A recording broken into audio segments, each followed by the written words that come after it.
नमस्कार, श्री स्वामी समर्थ. तर आत्ता सकाळचे 5 वाजलेले आहेत आणि मी 5 वाजताच मी ब्लॉगला सुरुवात करते. आज मी लवकर उठलेली आहे कारण आज आहे 4 ऑगस्ट आणि माझी केंद्रामध्ये नैवेद्य सेवा आहे. स्वामींच्या केंद्रामध्ये नैवेद्य सेवा आहे, म्हणून मी आज लवकर उठलेली आहे आणि सगळं लवकर आवरून घेते आणि मग नैवेद्य करायला सुरुवात करते. तर आता बघा 5:30 वाजलेले आहेत आणि मी आता आधी पूजा करून घेते. तर सकाळ देवपूजा झाली की घरातलं वातावरण छान प्रसन्न होतं. आणि खरं तर ना माझी नैवेद्य सेवा दर महिन्याच्या 1 तारखेला असते, पण यावेळेला काय झालं, एका ताईंची ॲनिव्हर्सरी असल्यामुळे त्या म्हणाल्या मला हवी आहे सेवा 1 तारखेची, म्हणून मी त्यांना दिली आणि मग मला 4 तारखेची सेवा मिळाली. नाहीतर मग दर महिन्याच्या 1 तारखेलाच माझी सेवा असते. तर आता बघा मी पूजा छान इथे केलेली आहे.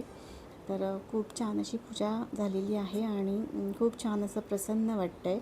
स्वामींची पण पूजा करून झालेली आहे आणि काल संध्याकाळीच फुलं आणली होती, त्यामुळे खूप छान असं वाटतं आहे. तर आता नैवेद्य मी करायला सुरुवात करते. त्याआधी मी थोडंसं पाणी पिऊन घेते आणि सगळ्यात आधी मी डाळ आणि भाताचा कुकर लावणार आहे. त्यानंतर मग बाकीचे पदार्थ बनवते. इथे बघा आता मी डाळ भाताचा कुकर लावून घेतला आणि त्यानंतर कांदा भाजीची तयारी करते. वाटाण्याची भाजी मी डायरेक्ट कुकरमध्ये बनवणार आहे, त्यामुळे त्यासाठी मला वाटण पाहिजे ना, तर ते वाटण मी आधी काढून घेते. वाटण वगैरे सगळं तयार असेल तर मी फोडणी देणार, वाटण घालणार त्याच्यामध्ये आणि मग 5 शिट्या काढणार. तर छान वाटाण्याची भाजी खूप छान होते कुकरमध्ये, तशीच मी बनवते. कारण मग असे आपण टोपामध्ये डायरेक्ट फोडणीला घातली ना की कधी शिजत नाहीत वाटाणे, म्हणून मी डायरेक्ट कुकरलाच बनवते.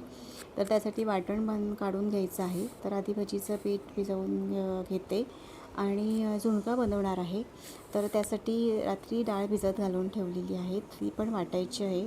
झुणक्यासाठी पण कांदा, मिरची, कोथिंबीर हे सगळं लागणार आहे, ते मी आत्ताच कट करून घेते. आणि यावेळेला माझ्या असं मनात आलं की झुणका करावा. तर याआधी मी कधीच म्हणजे एवढे दिवस नैवेद्य सेवा होती तेव्हा मी कधीही मला असं वाटलं नाही की झुणका बनवावा, पण ह्या वेळेला असं खूप असं मनातून वाटत होतं की नाही झुणकाच बनवूया आपण. तर मग झुणका त्यासाठी मग मी बनवणार आहे आणि रात्रीच मी डाळ भिजत घातली आणि आता छान बनवून घेते सगळे पदार्थ एक एक करून. तर आता मी तुम्हाला सगळं दाखवत बसणार नाही आहे. सगळं दाखवलं तर मग काय होईल, व्हिडिओ पण मोठा होईल आणि मला पण उशीर होईल. आता मुलं पण उठतील, त्यांना पण कॉलेजला जायचं आहे, त्यांचा नाश्ता वगैरे आहे. तर नाश्त्यासाठी मी डोसे बनवणार आहे, डोसे आणि चटणी. तर डोश्याचं पीठ रात्रीच बनवून ठेवलं आहे. आत्ता मला चटणी बनवायची आहे, तर ती मी बनवून घेते. थोडंसं आधी माझं नैवेद्याचं करून घेते, मग चटणी बनवते आणि मग मुलांना पण नाश्ता देता येईल.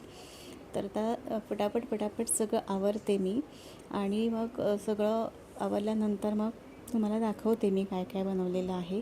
आता सगळंच शूट करत बसत नाही आहे.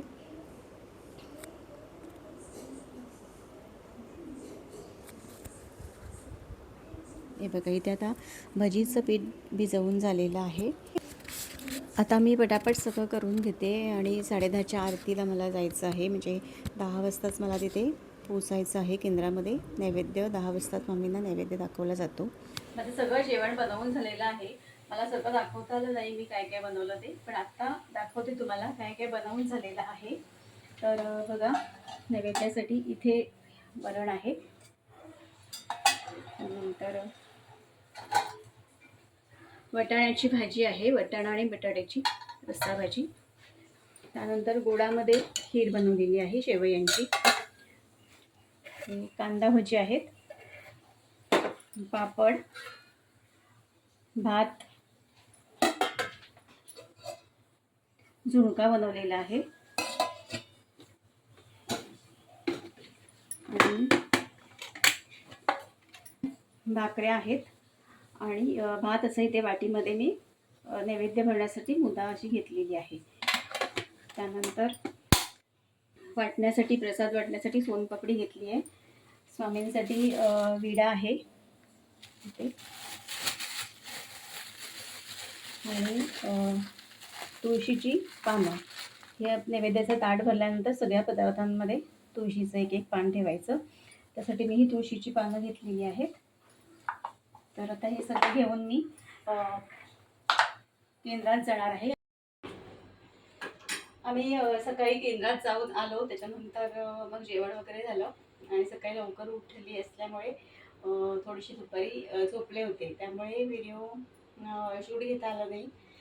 तर आता संध्याकाळी रात्रीच्या जेवणासाठी मी काय बनवते ते दाखवते. तर सकाळची भाजी थोडीशी उरलेली होती वाटाण्याची, त्याच्यामध्ये मी थोडंसं पाणी घातलं आणि थोडंसं ह्याच्यामध्ये मीठ घालते आणि याच्यामध्ये आता फरसाण आणि कांदा घालून शुभ्रा खाणार आहे मुलगी माझी, म्हणजे मिसळ बनवणार आहे ती. तर तिला मी हे देते बनवून. आणि आमच्यासाठी मी आता इडलीचं पीठ बनवलं होतं ना, त्याचे मी आता आप्पे पत्रामध्ये छोटे छोटे आप्पे बनवते. आणि चटणी बटाटा हवे का शुभ्रा?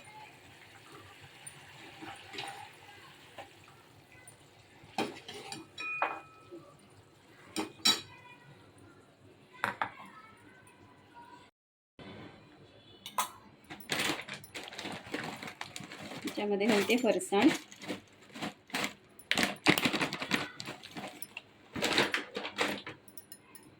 आणि बारीक चिरलेला कांदा घालते वरून.